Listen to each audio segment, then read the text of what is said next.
For most of my life, I've been self-conscious about the appearance of my inner labia. It didn't come out of nowhere. I think I first noticed that I was unique when I was 13 and saw my first porn scenes. The women there looked different from me. Still, I didn't feel uncomfortable until I was 16 and my first boyfriend made a hurtful comment. "What's wrong with your pussy?" he sneered, and giggled to himself. That was all it took for me to develop a complex. That relationship, thankfully, didn't last very long, but the embarrassment and insecurity remained. I didn't seek out new boyfriends or sexual partners for the rest of high school. I didn't say anything to my mother, who'd noticed that I'd grown depressed and self-conscious, and all I did was hate myself and wish I could change. Loneliness took a toll. My first year of college, I became that girl who drinks too much. It wasn't long before I was that girl who drinks too much and brings home random guys every weekend. See, drinking helps with my insecurity, and the random guys help me with my loneliness. When I think back on that time, I realize I was lucky. The worst physical harm that came to me was a pregnancy scare that turned out to be nothing. Emotionally, though, the damage added up. Frat boys, in case you're unaware, aren't known for their respect of women and their bodies. At least half my partners made some off-color remark about my vulva. Most of the comments were couched in some kind of joke. Some were outright insulting. The worst one was a boy who started going down on me and exclaimed, I quote, I got a fetish for chicks with big fucked up pussies. I remember crying as he brought me to orgasm. Associating misery with intimacy was the only thing that stopped my drunken one-nighters. Didn't stop my drinking, though. See, on the contrary, I remained in my dorm room and I drank alone, hating my body and myself. My grades slipped, the few friends I developed evaporated. Even my roommate Amanda, who'd been the only consistent positive influence in my life up to that point, barely came by anymore. She spent all of her time at her boyfriend's dorm. I figured that she couldn't deal with me being depressed all the time. One night before Christmas, I was drunk in the room when someone knocked on my door. I staggered over and I opened it. One of the frat boys that I'd been with earlier in the semester. I couldn't remember if he'd been decent to me or not. It didn't really matter. He wanted to know if I was interested in hooking up. I wasn't. I didn't tell him no. He came in the room, he got on top of me. I passed out. I woke up sometime later to the sound of tinny laughter coming from somewhere around me. I cracked open my eyes, the room spun. I was still terribly intoxicated. The laughter continued, it was coming from in front of me, and I tried to focus on the shape a few feet away. It was the boy. He was kneeling on the bed, pulling my right leg to the side with one hand. His phone was in the other, aimed at my crotch. More laughter. I realized he was FaceTiming with his frat buddies. I gasped, I kicked him. He laughed and jumped out and ran out of the room. I felt nauseous. It violated. Rightfully, I might add, but at the same time, my indignation was dwarfed by my sense of shame and self-loathing. I'm not going to blame what happened next on the effect of the alcohol still coursing through my system. I'm not even going to blame what happened next on what that one boy had done to me. But what happened next is the culmination of years of abuse, subsequent self-hatred, depression, and insecurity. I took a pair of scissors from Amanda's desk drawer. She was the one who found me later that morning. The sheets were drenched in blood. My hands were covered. The scissors were coated. I was in the hospital for a month. I'll make a long story short. I'd completely excised my inner labia. 80% of my clitoris had been sliced off. My urethral opening had been inadvertently punctured. I had, for all intents and purposes, destroyed my external genitalia. My physical recovery was painful and fraught with complications. The scissors had not been sharp. The cuts were ragged and difficult to stitch. I developed a severe infection that kept me in the hospital for another 2 weeks. That was probably a blessing in disguise. It meant more time for therapy. And eventually, the physical wounds started to heal. The therapy helped me come to terms with my drinking problem, and along with the help of antidepressants, my body image. I moved back in with my mom in late January.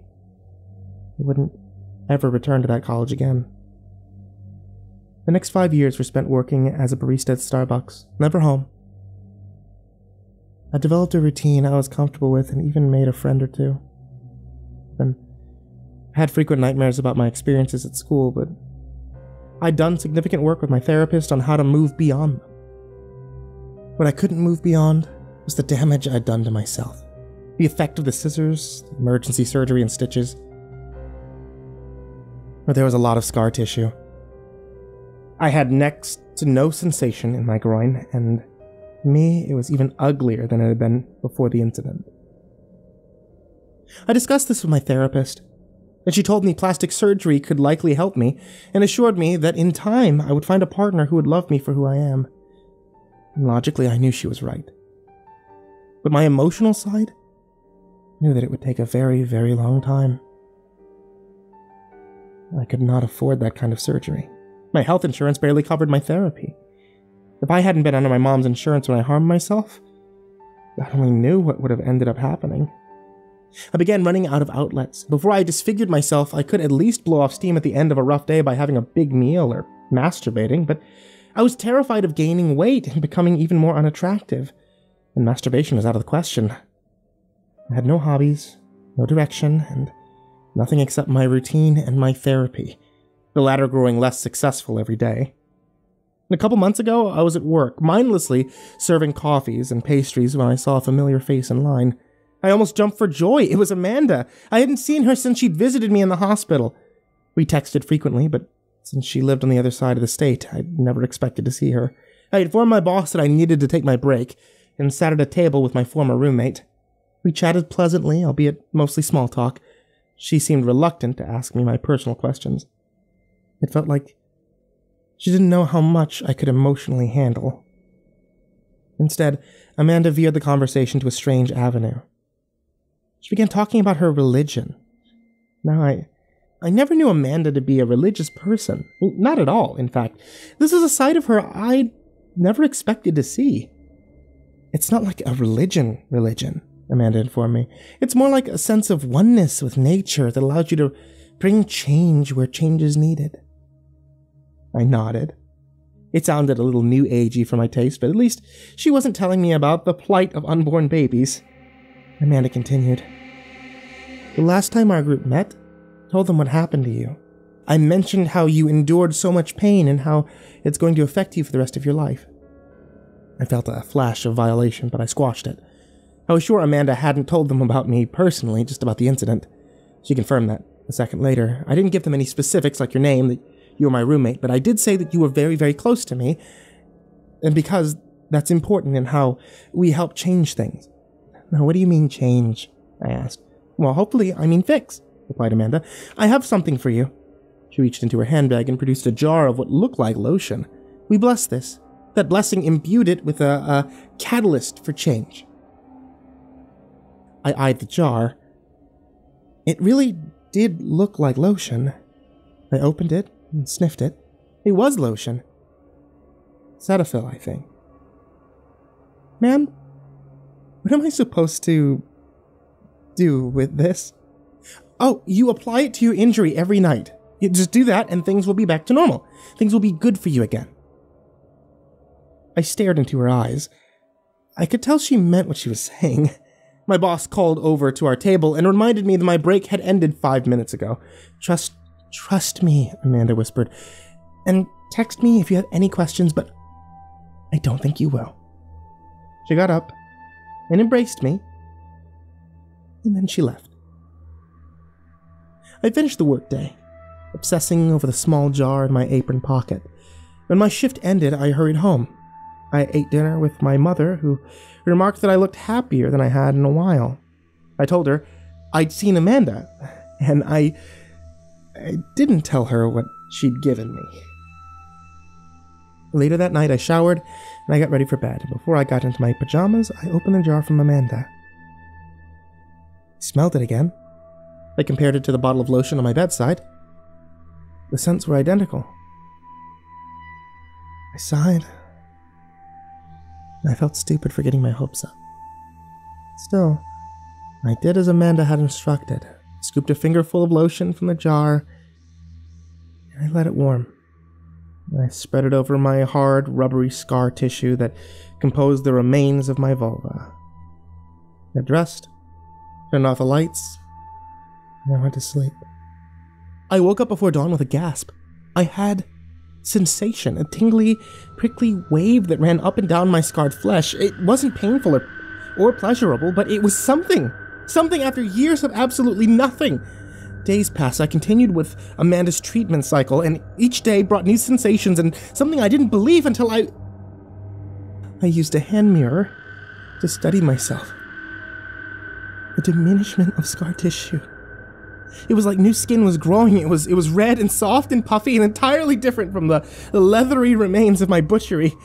The recovery wasn't my imagination. Subsequent applications yielded more results. Before too long, I had feeling in my genitals. I masturbated for the first time in years, and it felt like a shroud had been lifted from me. I was almost a real person again. I say almost because despite the regaining of sensations and the beginnings of growth, the appearance of my crotch was still abnormal. It still looked like I'd been in an accident. The scar tissue was gone, but the marks were still there. My clitoris was still a tiny stump compared to its former self. Those aspects still kept me self-conscious and nervous. Too nervous to seek out a relationship. After a month and a half, I had used up all of the lotion. The appearance of my vulva had improved, but I still had some old feelings of discomfort and uncertainty, and I texted Amanda to give her the last update, and she responded with kindness and enthusiasm. She was so happy to be able to help me, and said to my relief that the effects of the lotion would persist until everything was back to how it had been. The news was bittersweet. A lot of me did want to return to normalcy after years of disfigurement, still in my insecurity. I had wished that I could be transformed into what I had idolized. The woman in the porn scenes that I'd seen when I was a kid, the type of woman the boys at college had wanted me to be. Not the ones that they laughed at. True to her word, after another few weeks, my vulva had returned to its original state. My clitoris was large and protrusive, my inner labia stuck out, rubbed uncomfortably against my underwear, and I walked. I was me again, for better or worse. I wondered if the treatment had been worth it. Life went as typical as I could have expected for a little while. I was too nervous to ask out a boy I liked at Starbucks. Not because I was worried about my disfigurement, but because I was worried about how he'd react to my normal, healthy body. I knew how perverse my thinking was in that aspect. That knowledge did nothing to help my self-esteem. I'd walked home alone every day, feeling my labia chafe against my underwear like they'd done for a long time in the past. Pain, though, seemed a little harder to ignore. One night, I was sitting on the toilet after dinner. I felt a terrible, icy cold jolt rush through me. I jumped up, nearly falling to the floor. Water was dripping off my lips. My eyes widened. My labia were long, but they'd never dangled so far as to land in the toilet. I tore off some toilet paper, I wiped the water away, then examined myself. My labia looked stretched and thicker than normal. All the walking and chafing must have caused some swelling. I sighed and dressed, then snuck down to the kitchen for an ice pack. I slept with it tucked between my legs. In the morning, when I took a shower, I checked the swelling. It hadn't gone down. In fact, it had gotten worse. My labia dangled halfway down my thighs. In a panic, I jumped out of the shower and texted Amanda.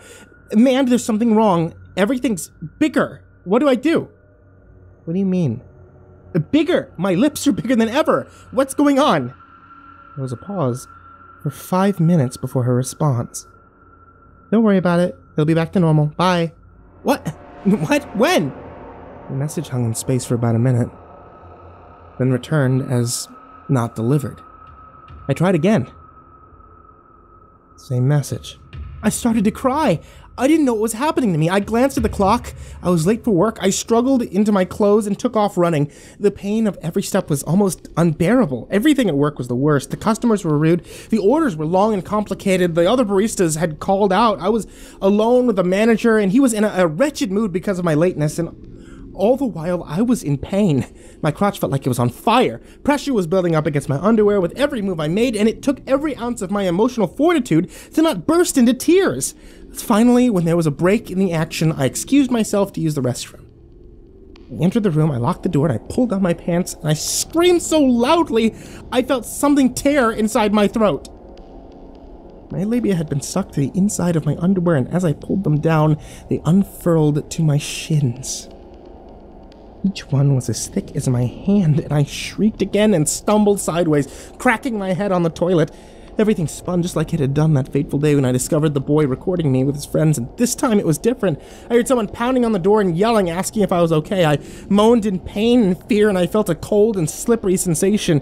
In my dazed state, I watched as my labia lengthened before my eyes, sliding against the floor and bunching up in the corner, and the door swung open. It was my manager with a key. He took one look at me and he fainted. The tangle of angry pink flesh on the floor grew, and customers rushed to see what was happening, and one by one they disappeared back around the corner, wide-eyed, gagging or shouting, and the last thing I remember before I joined the manager in unconsciousness was the piled flesh in the corner reaching the ceiling and toppling over and covering me. Now, today, I write this from my hospital bed. Growth is not stopped. Every few minutes, a surgeon removes what appears to be 10 feet of thick, heavy skin from the floor at the foot of my bed. I'm flying high on a combination of painkillers and adrenaline. No one knows what's happening to me. None of this should be happening to me. The hospital had my mother bring the empty lotion jar to the labs for analysis, but they could find nothing abnormal. Just lotion. I know the truth. It's something I doubt any lab could detect. A nice blonde doctor had just removed another chunk of my labia. That chunk looked much longer than the last one, maybe 20 feet. I tried to notice when he snuck his phone out of his pocket to take a picture. I know whoever's going to get that photo won't laugh at what they say. They'll be horrified, sure. But they won't be laughing. They won't be mocking. And I guess, somehow, that's better than what I'm used to.